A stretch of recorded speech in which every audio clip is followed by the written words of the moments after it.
ईश्वर की लाठी में आवाज नहीं होती। आज की वीडियो इसी शीर्षक पर आधारित है। एक साधु वर्षा के जल में प्रेम और मस्ती से भरा चला जा रहा था कि उसने एक मिठाई की दुकान को देखा जहां एक कढ़ाई में गर्म दूध उबाला जा रहा था तो मौसम के हिसाब से दूसरी कढ़ाई में गर्मा गर्म जलेबियां तैयार हो रही थीं। साधु कुछ क्षणों के लिए वहां रुक गया। शायद भूख का एहसास हो रहा था या मौसम का असर था। साधु हलवाई की भट्ठी को बड़े गौर से देखने लगा। साधु कुछ खाना चाहता था लेकिन साधु की जेब ही नहीं थी तो पैसे भला कहां से होते। साधु कुछ पल भट्ठी से हाथ सेंकने के बाद चला ही जाना चाहता था कि नेक दिल हलवाई से रहा न गया और एक प्याला गरम दूध और कुछ जलेबियां साधु को दे दी। मलंग ने गरम जलेबियां गरम दूध के साथ खाए और फिर हाथों को ऊपर की ओर उठाकर हलवाई के लिए प्रार्थना की, फिर आगे चल दिया। साधु बाबा का पेट भर चुका था। दुनिया के दुखों से बेपरवाह वो फिर एक नए जोश से बारिश के गंदले पानी के छींटे उड़ाता चला जा रहा था। वह इस बात से बेखबर था कि एक युवा नव विवाहिता जोड़ा भी वर्षा के जल से बचता बचाता उसके पीछे चला आ रहा है। एक बार इस मस्त साधु ने बारिश के गंदले पानी में जोर से लात मारी। बारिश का पानी उड़ता हुआ सीधा पीछे आने वाली युवती के कपड़ों को भिगो गया। उस औरत के कीमती कपड़े कीचड़ से लथपथ हो गए। उसके युवा पति से यह बात बर्दाश्त नहीं हुई, इसलिए वह आस्तीन चढ़ाकर आगे बढ़ा और साधु के कपड़ों को पकड़कर खींचकर कहने लगा, अंधा है, तुमको नजर नहीं आता तेरी हरकत की वजह से मेरी पत्नी के कपड़े गीले हो गए हैं और कीचड़ से भर गए हैं। साधु हक्का बक्का सा खड़ा था जबकि इस युवा को साधु का चुप रहना नाखुशगवार गुजर रहा था। महिला ने आगे बढ़कर युवा के हाथों से साधु को छुड़ाना भी चाहा, लेकिन युवा की आंखों से निकलती नफरत की चिंगारी देख वह भी फिर पीछे खिसकने पर मजबूर हो गई।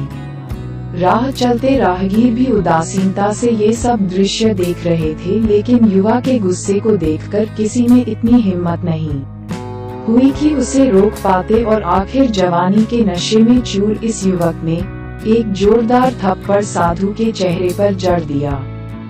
बूढ़ा मलंग थप्पड़ की ताब ना झेलता हुआ लड़खड़ाता हुआ कीचड़ में जा गिरा। युवक ने जब साधु को नीचे गिरता देखा तो मुस्कुराते हुए वहां से चल दिया।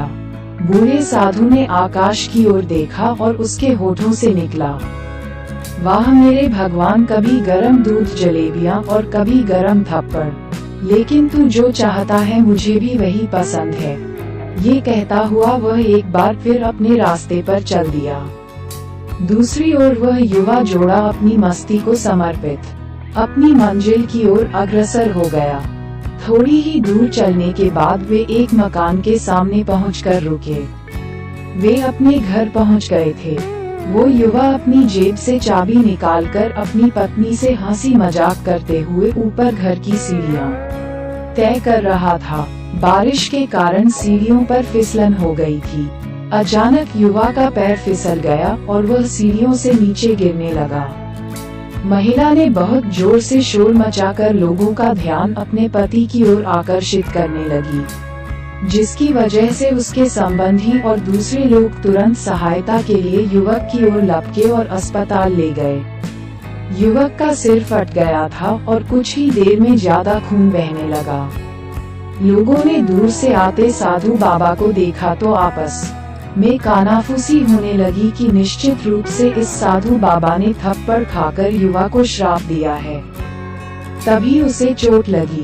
दूसरे युवकों ने यह बात सुनकर साधु बाबा को घेर लिया। एक युवक कहने लगा कि आप कैसे भगवान के भक्त हैं जो केवल एक थप्पड़ के कारण युवा को श्राप दे बैठे। भगवान के भक्त में रोष व गुस्सा हरगिज नहीं होता। आप तो जरा सी असुविधा पर भी धैर्य न कर सके। साधु बाबा कहने लगा, भगवान की कसम, मैंने इस युवा को श्राप नहीं दिया।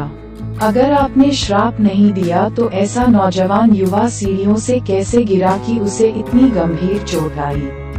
तब साधु बाबा ने दर्शकों से एक अनोखा सवाल किया कि आप में से कोई इस सब घटना का चश्मदीद गवाह मौजूद है।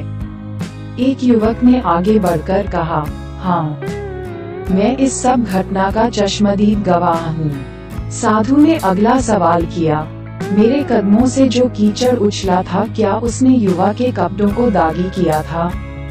युवा बोला, नहीं, लेकिन महिला के कपड़े जरूर खराब हुए थे। मलंग ने पूछा, फिर युवक ने मुझे क्यों मारा? युवक कहने लगा, क्योंकि वह युवा इस महिला का प्रेमी था और यह बर्दाश्त नहीं कर सका कि कोई उसके प्रेमी के कपड़ों को गंदा करे, इसलिए उस युवक ने आपको मारा। युवक की बात सुनकर साधु बाबा ने एक जोरदार ठहाका बुलंद किया और ये कहता हुआ वहां से विदा हो गया। तो भगवान की कसम, मैंने श्राप कभी किसी को नहीं दिया, लेकिन कोई है जो मुझसे प्रेम रखता है। अगर उसका यार सहन नहीं कर सका तो मेरे यार प्रभु को कैसे बर्दाश्त होगा कि कोई मुझे मारे? और वो मेरा यार इतना शक्तिशाली है कि दुनिया का बड़े से बड़ा राजा भी उसकी लाठी से डरता है। सच है, उस परमात्मा की लाठी दिखती नहीं और आवाज भी नहीं करती, लेकिन पड़ती है तो बहुत दर्द देती है। अपने धन, यौवन और पद का अहंकार दूसरे को चोट पहुंचाने का कारण बनता है, किंतु जब समय का चक्र हमारी तरफ घूमता है तो हमारा कष्टों का दौर शुरू हो जाता है। हमारे कर्म ही हमें उसकी लाठी से बचाते हैं, बस कर्म अच्छे होने चाहिए। किसी को भी चोट पहुंचाना खुद चोट खाने की तैयारी करना है। हमें अपने गलत कर्मों से डरना चाहिए, क्योंकि ईश्वर की लाठी में आवाज नहीं होती।